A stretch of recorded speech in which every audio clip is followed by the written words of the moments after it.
Hello, everybody, and welcome here to the Wine with Jimmy channel. Thank you so much for clicking by. As you probably are aware, this is all about the world of wine, and we go into great detail about it here to really help people understand a specific topic in the world of wine, like a grape variety, a region, country, history, and so on. And also, it's really specifically designed for those of you studying the world of wine. So, really getting to grips with, say, your WSET courses, for example. And this video here is no exception from that. So, this is a video for Chile, and it's looking at the content around the WSET level 4 diploma. So, here we're going to be looking at the series 4 on the Central Valley. And the Central Valley is actually broken into 5 key parts. This part on the Maipo Valley will be available as free content. Parts 2 through to 5 are only available to those of you who subscribe to my e-learning platform. That's over at www.winewithjimmy.com. If you have a question or you have a comment, please do get in touch. Make sure you click like and subscribe. Perhaps you'd like to comment on Chilean wine. Maybe you like certain types of it. Have you visited before? Favorite producers, favorite regions? Please do get in touch. So I'm going to go into an introduction about the Central Valley for a couple of slides. Then we'll start to focus on the most northerly part of the Central Valley, which is the Maipo Valley around Santiago, the capital city. Let's have a look. So, first of all, the introduction. There's a nice view of the Central Valley just there.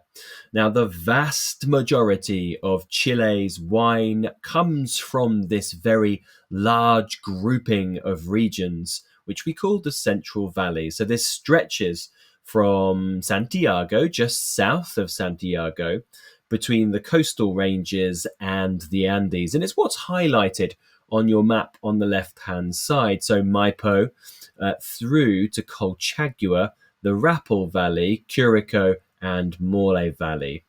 So those 4 regions we are going to be discussing, and they are furtherly broken down for the example of the Rapel Valley, for example. So nowadays, only inexpensive, high-volume wines made from grapes sourced from a number of different subregions are labelled as Central Valley. So the more commercial, larger productions, you'll see clearly on the label, it'll say Central Valley only. But there are, of course, more specific local wines made from the specific subregions that may have inherent terroir characteristics depending on exactly where they are found. But the Central Valley is largely sheltered from maritime influences by the coastal ranges, and grapes are grown quite extensively on the warm, fertile, well-irrigated plains that make the Central Valley really perfect location for producing ripe, fruity, inexpensive red wines, which certainly have made Chile so successful in the export markets, really competing against other places that produce voluminous wine as well. So a little bit more. We know that there's a commercial production. We've just discussed that. But in fact, there's also an emerging amount of high quality within the Central Valley. Producers are seeking to produce more complex, elegant wines, and they have begun to exploit the variety of soils and conditions that are offered by the various valleys and the valley sides, for example, as well as the Andean foothills and also parts of the valleys that are closer to the Pacific, where you've got more of a moderating effect on that climate. But many of these sites tend to be suitable only for smaller production numbers, so prices tend to reach fairly premium and even super premium in those areas. And the example you will see on the slide there is Clos Apalta within the Colchagua Valley. Very well known indeed. Next slide, we're now going into the Maipo Valley. So you'll see there on the left-hand side a map clearly identifying the Maipo Valley. So you will see that this is in fact considered a landlocked region because it does not go to the ocean. And many parts of the Aconcagua, from San Felipe to Valparaiso down to Casablanca and San Antonio, are all parts of the Aconcagua region, which really do border it on its north and its west side. So all of the purple area there on your map is the Maipo Valley. So this is the most northerly part of the Central Valley, surrounding the city of Santiago, which of course is the capital of Chile. And we would consider, with this connection to the capital city, the Maipo being the home of viticulture in Chile. The first vines were planted around Santiago at the city's establishment in the 1540s. But it wasn't until the 1800s that viticulture began to expand significantly. And that's as an indirect result of entrepreneurial Chileans growing rich from the mineral wealth found in the Atacama Desert to the north. It became quite fashionable for these wealthy individuals to travel to France, and they inevitably return home with vines to plant in their new French-influenced wine estates. Vineyards such as Cosino Macal, Concilletoro, and Santa Rita were developed during this period, and they remain today, of course, very important names in the Chilean wine industry. This area is often colloquially called the Bordeaux of South America.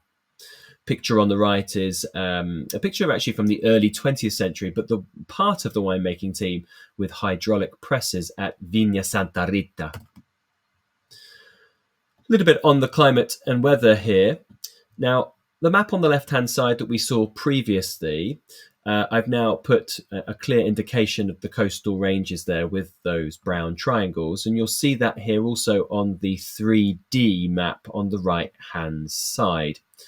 The coastal ranges shelter the area from any maritime influence, meaning that generally growing conditions here are warm and sunny. If you go across those mountains to places like San Antonio, Lleida, and Casablanca, these are much cooler, as we have discussed previously, and wetter. The annual rainfall in the Maipo is very low, so the arrival of technological advances in the 1980s brought an element of consistency to winemaking here.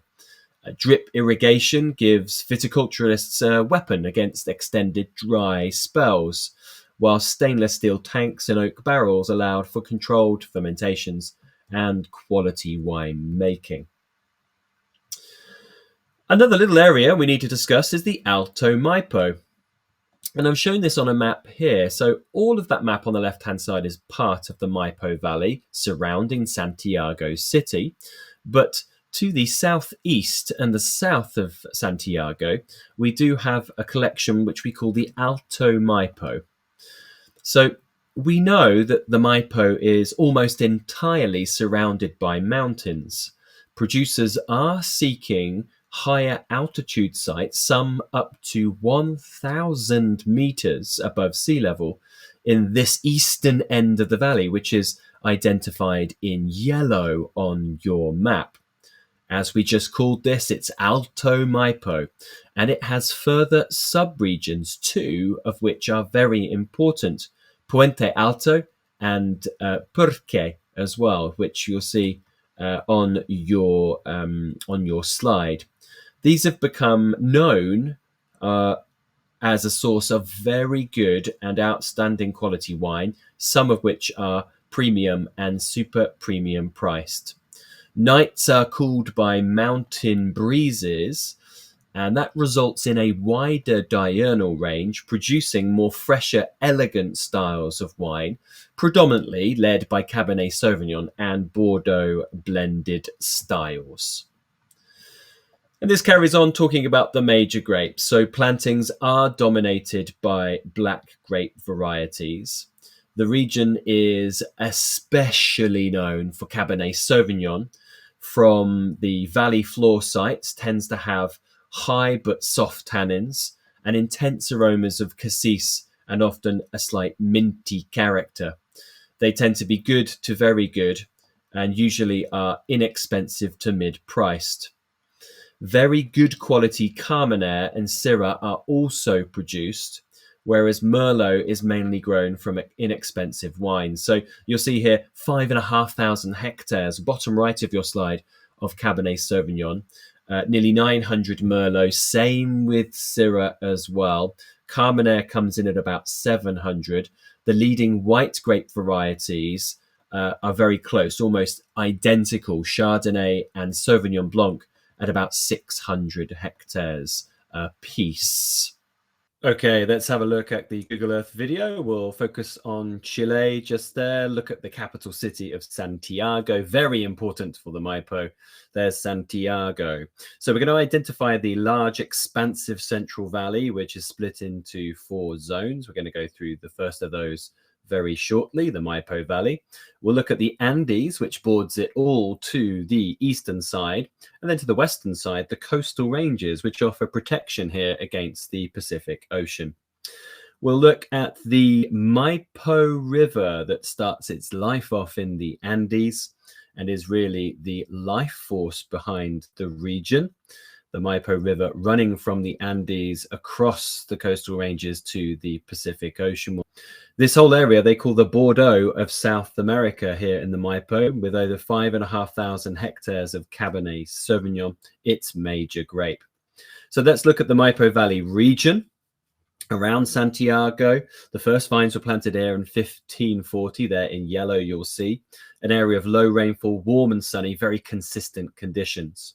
Now to the east, there's the Alto Maipo, which is in the Andean foothills. This is just south of Santiago. Vineyards here up to 1,000 meters, and subregions of Puente Alto and Perque are very good quality indeed within the Alto Maipo. Once again, expect Cabernet Sauvignon leading. There's Perque that we see just there. There's Santiago City. And we'll see the Puente Alto as well. Vineyards mostly to the southern section there and the east. So that brings me to a conclusion looking at the Maipo Valley. Please do join me for the next part, the Cachapoal Valley. Any comments or questions, please do get in touch. You can do so by commenting on this video below. But until next time, I've been Jimmy Smith. Ciao for now. Goodbye.